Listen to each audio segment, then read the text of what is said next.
a rogue reporter versus a business tycoon versus aliens versus heartbreak versus another Stan Lee cameo. Okay, you know what? I'm just gonna go ahead and stop right there. Okay, so does Venom deliver on the action and poor dialogue hinted at in the trailers? Or will we all want to be Venom this Halloween? Let's talk about it in this review. I did not have high expectations for this film when I walked into the theater. In fact, in all honesty, I expected this to be somewhat of a train wreck. Even though my default position is I don't want films to be bad, because why would I want to waste my time and my money on something terrible? Plus, as a fan of the Spider-Man comics growing up, I was curious and a little bit excited to see what this villain's first solo feature would actually be. But folks, let me be clear, I did not, absolutely did not expect Marvel Studio quality with this picture.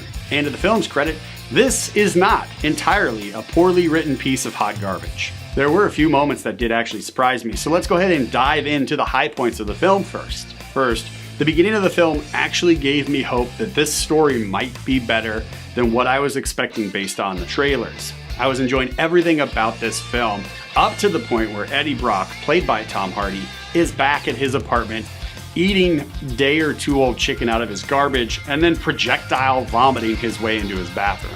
So let's just say the first, let's say 15 to 20 minutes of the film were actually pretty good. From there though, once Venom takes over, the movie kind of morphs into this strange kind of comic book movie from the early 2000s. I would stack this film up against films like Spider-Man 3 or both of the Fantastic Four films. And I only make that comparison for specific categories like acting, this overall story, the way it's written out, and the dialogue of this film. Categories like special effects and just the overall look of Venom, way better than those movies that I just mentioned. But as far as story, dialogue, and acting go, I would definitely throw it right up there against Spider-Man 3 and both Fantastic Four films. This felt like a Tom Hardy solo film. The other actors in this movie do well enough in their performances, but they do fall flat in comparison to the performance we get from Hardy.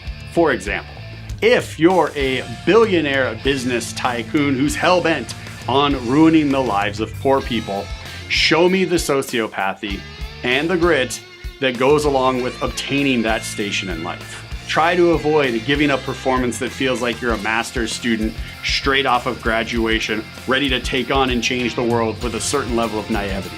Another example, if your fiance gets you fired from a high-paying lawyer gig, you're working at a big law firm and your fiance gets you fired, try to look concerned and have some emotion even when he shows back up in your life, looking completely wrecked while he's sitting inside a lobster tank eating lobsters that are alive. Show me legitimate concern and care for what your fiance is doing right now. Don't just act and be concerned like a waitress would be concerned that all of a sudden, because this guy's acting like a weirdo and he really enjoys lobsters, you know, that these people are gonna walk out on their bill. You used to love this man. You probably still do love this man. Show me that concern. The story just overall didn't work for me either. Venom is part of a team of alien life forms that has come to Earth to try and find hosts so that it can go back into space, bring more of their species to Earth to take over the planet. That's his job. He's part of this team.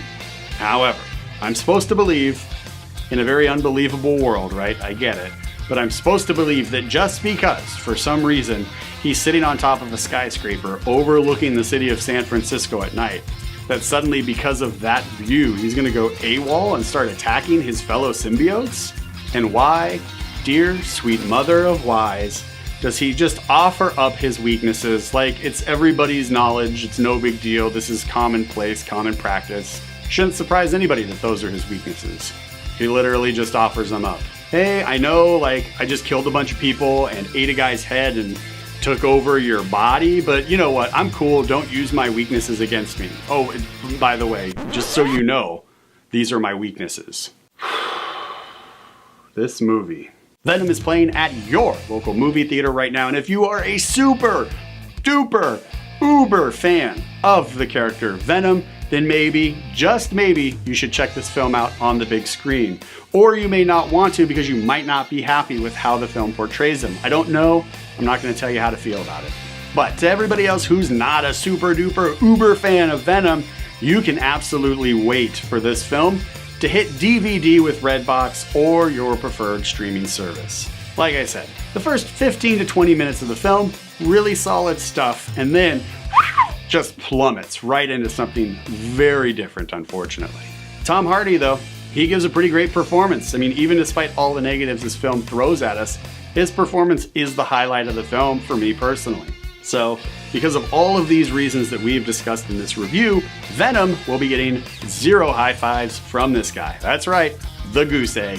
Venom is playing at your local movie theater right now.